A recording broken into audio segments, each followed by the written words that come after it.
This has been long overdue for our people to take our rightful place. Tonight, construction is set to begin on the largest urban reserve in Canada. And it's really an important day.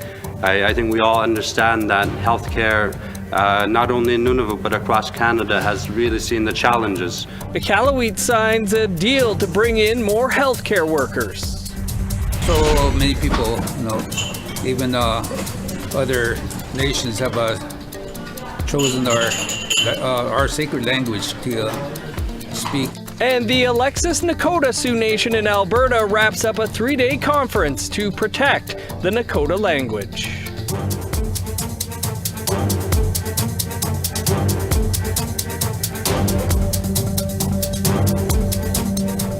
Good evening, I'm Dennis Ward. Welcome to APTN National News. Residents in the Northwest Territories are heading to the polls today to elect their political representatives for the 20th Legislative Assembly. Our reporter Charlotte Moore-Jacobs takes a look at some of the big ticket campaign issues for Indigenous voters.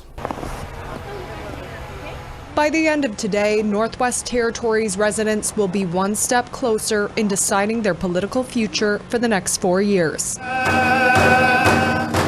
At the last Yellowknife Forum before the election, nonprofit organization N.W.T centered questions around issues of concern to Indigenous communities. It's an opportunity for the constituents in the ridings in Yellowknife to hear more from the candidates about issues that they've already been talking about, but with a focus on Indigenous peoples. Moderator Mandy McDonald says candidates don't always address issues facing Indigenous people unless specifically asked. Indigenous peoples are not issues, but a lot of the issues that we're going to be talking about tonight and that the candidates have been talking about disproportionately impact Indigenous peoples in the North, and especially the decisions that are made in the N.W.T by people that live in Yellowknife have very big effects and implications for people in the communities outside of Yellowknife. Voters are electing 16 MLAs with 3 candidates already being acclaimed. Outside of Yellowknife, there are 11 ridings up for grabs. At the forum, candidates discussed issues such as mental health, housing, and the climate emergency. But I think we can shift the emphasis to the opportunities being presented now to get off of our toxic dependence on foreign-owned fossil fuels, and for communities to become self-governing in terms of controlling their own energy sources. The territorial government is a colonial system. There was also questions from the floor from Dene National Grand Chief Gerald Antoine. How are you going to implement the treaty relationships, Mushy? We should be, rather than resisting, we should be assisting them, because everybody I've talked to, whether they're in business or whether they're in government, can't explain to me what happens if the Indigenous government get everything that they want. And how will that affect us? It's not like they're going to take their lands and their people and walk away with what they've got. They are going to be developing those resources and moving ahead, and we will all benefit from that. The election is 6 weeks late from the original October 3rd date due to wildfires. On the minds of many, emergency preparedness after Northerners endured a pandemic, floods, and wildfires in the intervening years. Evacuations highlighted policy and planning gaps, for example, around emergency preparedness and equitable access to information. Operating under consensus government, once MLAs are elected, they will choose a premier and 6 other cabinet members. The premier then gives portfolios to each member of cabinet. Charlotte Moore-Jacobs, APTN National News, Yellowknife. Still in the North, the Nunavut government signed a deal that they hope will help the territory bring in more healthcare workers. The government and the Nunavut Employees Union are trying to keep nurses, mental health assistants, and midwives on the job. It's hoped that increased hourly premiums for difficult-to-staff positions, more incentives for high-demand time periods, loan forgivenesses of up to 20% for Nunavut students studying healthcare will help keep more people working. Healthcare centers in Resolute Bay, Whale Cove, Joe Haven, Baker Lake, Cooric, and Coral Harbor are facing service reductions due to staff shortages. PJ Akiaguk is the Premier of Nunavut. And it's really an important day. I think we all understand that healthcare, not only in Nunavut but across Canada, has really seen the challenges.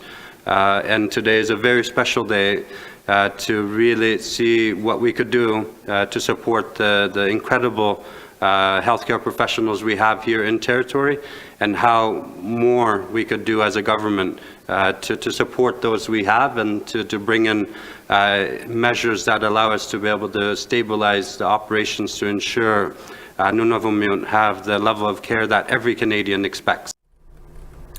To Ottawa, and the federal environment minister Stephen Guilbeault announced a new $180 million fund on Tuesday. It's to assist Indigenous communities with renewable energy and low carbon heating projects. About $74 million of the Indigenous Leadership Fund will go to First Nations led projects.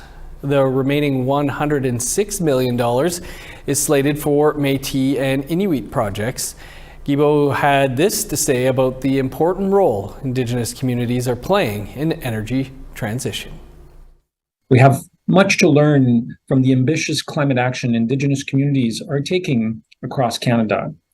You are blazing the trail for the energy transition. Right now, Indigenous communities support the production of a significant part of Canada's renewable energy. First Nation, Métis, and Inuit entities are partners or beneficiaries in nearly 20% of Canada's electricity infrastructure. A new report is shedding more light on how tough it can be making ends meet in Canada's biggest city.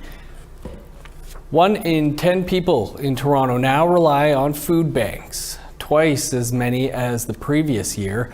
According to the Who's Hungry report, there were more than 2.5 million visits to food banks between April 2022 and March 2023. That's a 51% increase. The report's author says the people using the food bank this year. This year, what we're seeing is an increase in people who are employed coming to food banks. So amongst our new clients, we've seen about 120,000 new clients in the past year alone. And of those, about half have someone in their household who's employed. And so these are people who, they're working and they still aren't able to afford their most basic necessities. The Daily Bread and North York Harvest say they are anticipating Toronto Food Bank visits in 2023 will surpass 3 million visits. Treaty 1 First Nation leaders held a groundbreaking ceremony in Winnipeg on Monday, where the construction of an urban reserve is set to begin. As Tamara Pimentel reports, the Chiefs are banking on site to bring economic growth to First Nations in Manitoba and provide some much needed housing in the city.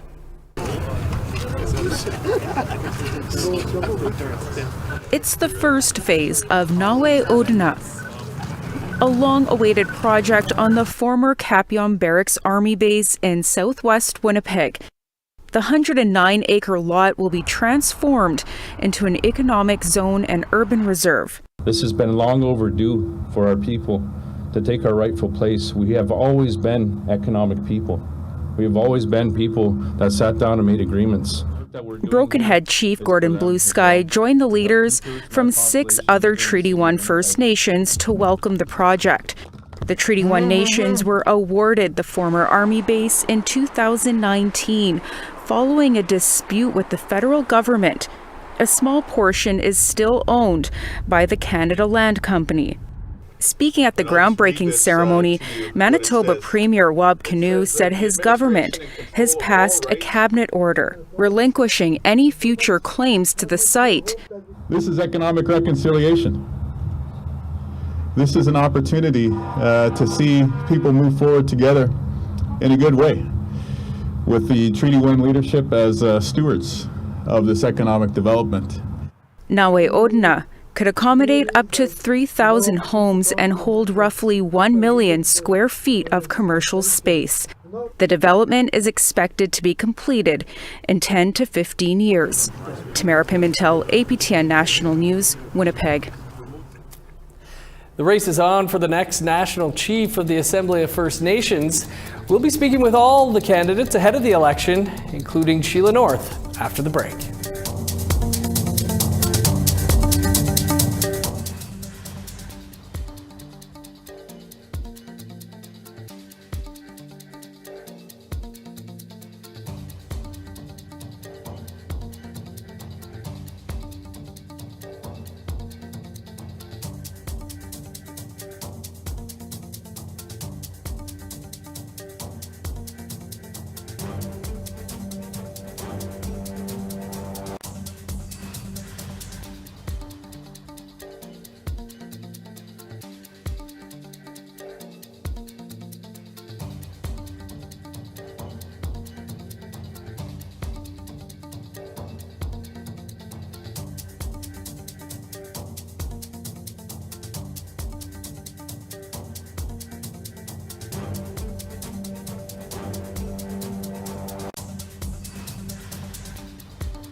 Welcome back. The Alexis Nakota Sioux Nation in Alberta is wrapping up a 3-day conference in Edmonton designed to help protect the Nakota language.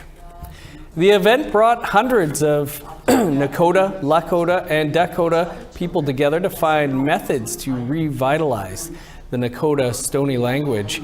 Elders, educators collaborated to find the best method of teaching the language to youth. The keynote speaker was Chief Arvel Lookinghorse from South Dakota. So many people, even other nations have chosen our sacred language to speak, and to us, it's a part of a prophecy that we honor the sacred language, and we honor the spirit of Mother Earth, and that we need to unite all nations, all faiths, one prayer. Good to see you, Chief Lookinghorse, sounding and looking so well still. Well, Sheila North is a familiar face on the national and international stage. Now she's vying for the position of National Chief of the Assembly of First Nations. It's not her first time running. In 2018, she came in second, losing to then incumbent Perry Bellegarde. North is from Bunabonabee Cree Nation in northern Manitoba. She's a journalist and international advocate for missing people, as well as the former Grand Chief for Manitoba, Kuwait-Nawi, Okimakanak. Savannah Kelly spoke with her earlier. So Sheila, it's been a tumultuous year for the Assembly of First Nations with the former National Chief's removal this summer and claims of bullying and harassment within the organization. What do you think needs to be done for AFN to move forward from here? One of the biggest things is to rebuild relationships within ourselves, in the organization, with our leadership. So I think there is a lot of work to do on that front, and meaningful work. We have to find a way to come together and move forward in a good way with our people and with the rest of the country, because there are many dire issues that are at stake and many lives that are at stake. So I think we have to take time and do careful rebuilding of our relationships and start to move past some of the issues that have come up in the last few years. And there are a number of First Nations people who say they feel the AFN no longer has the best interests of the people at heart. What would you just say to those people, and how would you improve relationships between the AFN and the nations it represents? Well, first of all, I feel terrible that has happened, and for me as a candidate, I apologize for that had happened. But I believe again that we are in a rebuilding relationship phase again. We need to come together, and there is a lot of value in our relationships with our grassroots. Of course, I know chiefs know that, and the rest of us know that. So we have to do everything we can to repair some of these discrepancies and work together, because there are again lives at stake. And it's very important for an organization to be inclusive and to be responsive to the people that it represents, the chiefs first of all, but also the communities at the community level. And I'm hearing a lot from the community level that there is a disconnect, and that there's people, even some leaders, that are disillusioned with the AFN. So we have to rebuild that relationship and look at the structures again at AFN and start to be more responsive and inclusive to people, but of course, more importantly, to the chiefs. We need an organization that works for the chiefs and works for the people, not the other way around. And if elected as the next national chief, what would be your highest priorities for the AFN? I think we need to figure out our bannock and tea issues, also known as bread and butter issues. I'm talking to chiefs across the country, and I'm hearing over and over again, at least half of the calls that I've been making, that there are serious issues facing people, and one of the biggest one has never really gone away, and that's untimely deaths due to suicides, to to sicknesses and addictions, we need to start tackling the critical issues by understanding what they are and understanding what we're facing. And by doing that, we have to build relationships to be able to get information, but enough that we can share information on what the needs are. So I think we need to form a base to see where we're at this point, what happened to our people after the pandemic, for example, and now with this global economic crisis. Where do we stand? And then what can we do to go forward? And a lot of it will be based on what our inherent and treaty and title rights are, and start to build new mechanisms that are also old mechanisms for our people. And finally, what would you like to see the Assembly of First Nations accomplish in the coming year?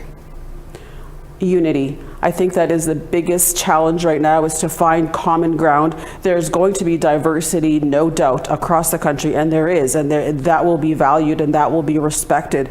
But we need to find a way to unify so we can speak together on the critical issues that are facing our people. There are so many opportunities and so many good things among our people and for our people. We need to find a way to come together, to strengthen each other, to celebrate each other, but also to help each other as we go forward in the next few generations. I'm a kukum now, I'm a grandma now, and it makes me have a long review. And I want to be able to say in the long review that my grandchildren and your grandchildren and our grandchildren have a better future than we have. And I believe that's possible.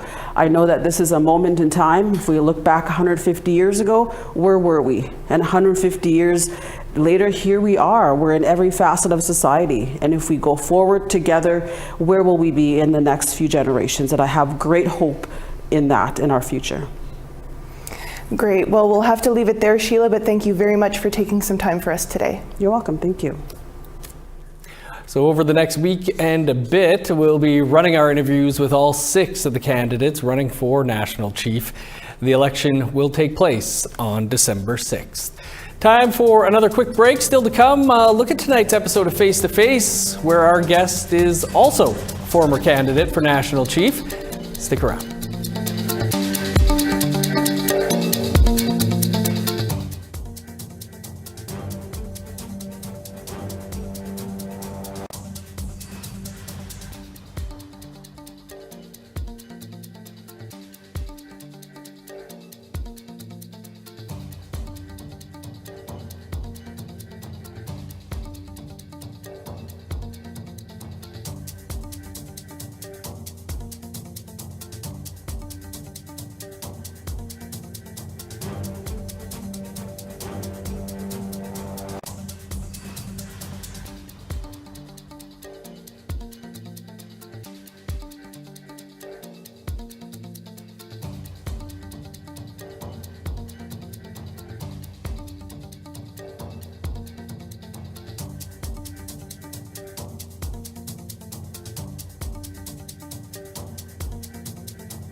Welcome back. Time now for our photo of the day.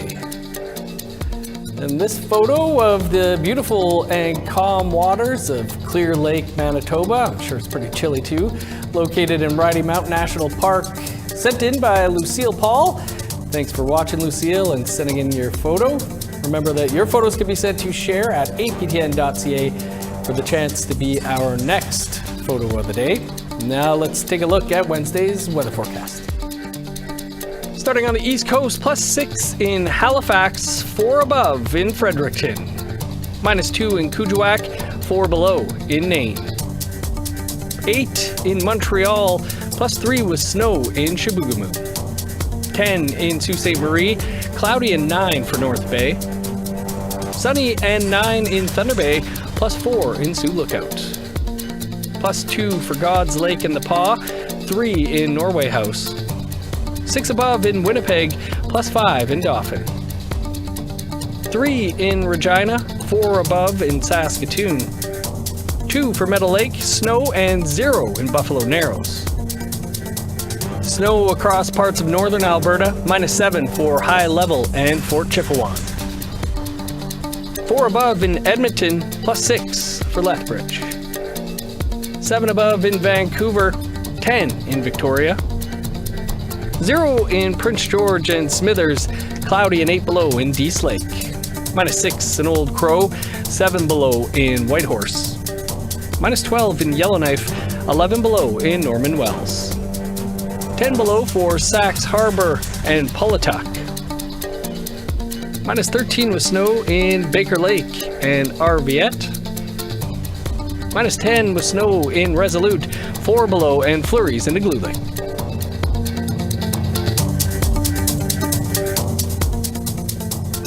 An Indigenous woman from Ontario has a product line that helps people with eczema. So much so that it is now the first product line of its kind to be sold in 100 Shoppers Drug Mart stores across Canada. APTN's Tina House has this story. So I'm a mother of 2 and both little girls have eczema, really severe eczema. And when I discovered Satya, it changed their sore little arms in 3 days. It brings me to tears. It's life-changing. So thank you, Satya. This testimonial video was uploaded onto the Instagram page for Satya Organics, a company created by Indigenous entrepreneur Patrice Mousseau. Mousseau is also a familiar face at APTN National News and was the anchor of the show at one time. Well, it started because I had a baby and she had problems with her skin. She had eczema or eczema at 8 months old, and so I just used my previous research skills as working as a broadcaster and started experimenting in my kitchen with a crock pot that I had bought used off of Facebook for about $15. She developed a salve with 5 simple ingredients. She treated her daughter with it, and within 3 days, her skin healed. That's when she decided to launch a company, Satya Organic. So it's very simple. It's all made from whole ingredients like sweet almond oil and jojoba, calendula flowers, things like that, but like no fragrance, no preservatives, no alcohols. It's hypoallergenic, it's dermatologist and pediatrician approved, but just really clean and simple so you know exactly what you're putting on your skin. Patrice now lives in Vancouver, and today she is speaking on a panel at an event called Retail West. I started my company here 10 years ago at the Farmers Market in Port Moody, and what we do is we create skincare for people who have skin issues. And her product line has now evolved into this roll-on stick, travel-sized packaging, and everything is refillable. She also has invented this calendula flower oat bath, as calendula is known for its healing abilities. If you go to the back, there's a QR code there that leads to a music playlist for the bath of all Canadian Indigenous artists. And then when you're done, you scoop out the flower petals, and there's seeds in there, and you can actually grow your own calendula plant with this. You can now find her products at any Shoppers Drug Mart across Canada. I feel really fulfilled by doing this, and also to show my daughter, that she can run a business and do anything that she wants to. And one person at a time, Mousseau is trying to heal the world. Tina House, APTN National News, Vancouver. Jody Calahoo Stonehouse is the first First Nations woman to ever be elected to the Alberta legislature. But the NDP MLA for Edmonton Rutherford is no stranger to politics, having previously served as a band councillor and making a run for APTN National Chief. On tonight's all-new episode of Face to Face, she acknowledges that running provincially was something she had to consult with elders and others about. Growing up, I heard this sort of rhetoric around those aren't our politics, that's not our place. And it wasn't serving us. I mean, we are Albertans. We do live on these lands, these resources, this watershed, the delta. I mean, our people have lived sustainably on these lands for millennia. So these politics are our politics. We do belong here, and there is space for us. So changing the narrative is part of the work. And you can watch our interview with Jody Calahoo Stonehouse in less than 2 minutes' time. We also talk about the upcoming APTN election and much more. Well, we're all out of time for your APTN National News on this Tuesday. For much more, head over to our website, aptnnews.ca. Dennis Ward, Marcy, thanks for being with us. Have a great night.